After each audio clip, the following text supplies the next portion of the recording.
Hi, this is Jaya. In this video, we shall see the summary of Australia, a poem by A.D. Hope. A.D. Hope was an Australian poet, essayist, critic, teacher, and also an academic.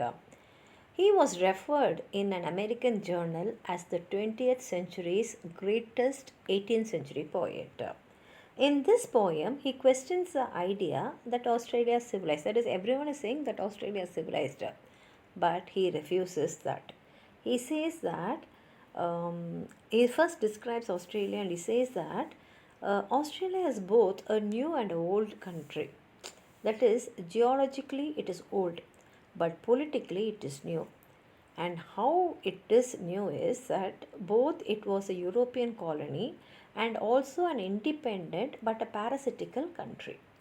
And he describes Australia as being a nation of trees, drab green and desolate grey that darkens the hills. That is, it was a country which was full of greenery. And he says Australia is a country that is bleak and almost colorless and dull. But now he says Australia is very bleak and it is colorless and also dull. And this, in fact, resembles the field uniform of modern wars where everything is in shade of grey and green. And he compares the country to a sphinx. Sphinx is a European mythological figure which has the body of a lion and the head of a man. And he says that Australia's realm of intelligence and power, which was at one time, that is, at one time Australia was very intelligent and it had the great power. But now all that is gone. And Australia used to be better than it is now. And he believes that Australia is definitely a country that is older. But people call her a young country, and so he says they are lying. Because Australia to him is the last of lands, the emptiest. A woman beyond a change of life, a breast still tender, but within the womb is dry. And he considers Australia as young by the world's standard. But at the same time, he says it is empty within. It has external beauty, he does not disagree with that. But at the same time, he says Australia has no inner beauty, and Australia has no culture, and Australia is a country without songs, architecture, and history. And also, it has neither historical background or any culture to speak of. But it has the capabilities to do so. But all the ideas are getting drowned away. And he says that Australia is portrayed as a country that is nothing. There is only monotonous stripes from Cairns to Perth. And he compares the five main cities to five teeming souls. And he says many people come to Australia. But all those people who come, they cannot boast and say, I'm living here. They can only say, I'm surviving here. And he believes that people who move here are not at all welcome because they are second hand Europeans, and they grow rapidly on these alien shows. And he sees these people as people who actually drain away Australia. They take away whatever is in Australia, and it is a vast parasite robber state which has lost its original vitality. And for Hope, the civilization of Australia is nothing but it is only a false imitation of the cultured apes, and that is mistaken as modern civilization. Now let's read the poem. A nation of trees, drab, green, and desolate grey, in the field uniform of modern wars, darkens our hills, those endless outstretched paws of sphinx demolished or stone lion worn away. He says, Australia was at one time a natural resource, it was full of greenery. But now he says because of the modern wars, it is looking dull. It is like when Sphinx is the animal which has the body of a lion and the head of a human beings.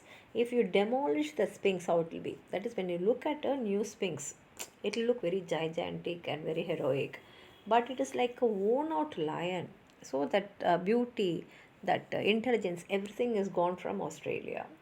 They call her a young country, but they lie. He says everyone calls Australia a young country.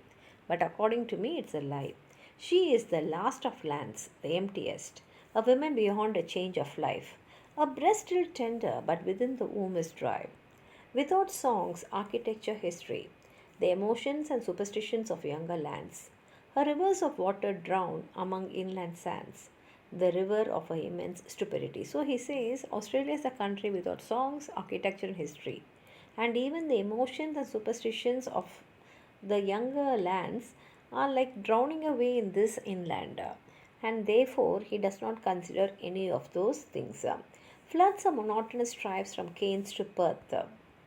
In them, at last, the ultimate men arrive, who boast is not we live, but we survive. So he says there are many people who come to Australia. But when you ask them, they will not boast and say we live in Australia. They'll only say we survive in Australia. A type who will inhabit the dying earth.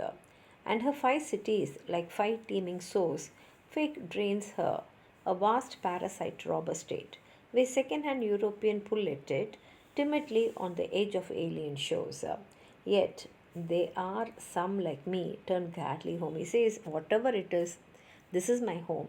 And maybe there are many more like me who come back home happily for the lush jungle of modern thought to find the Arabian desert of the human mind. Hoping, if still from the deserts of the prophets come, that is, we all come here.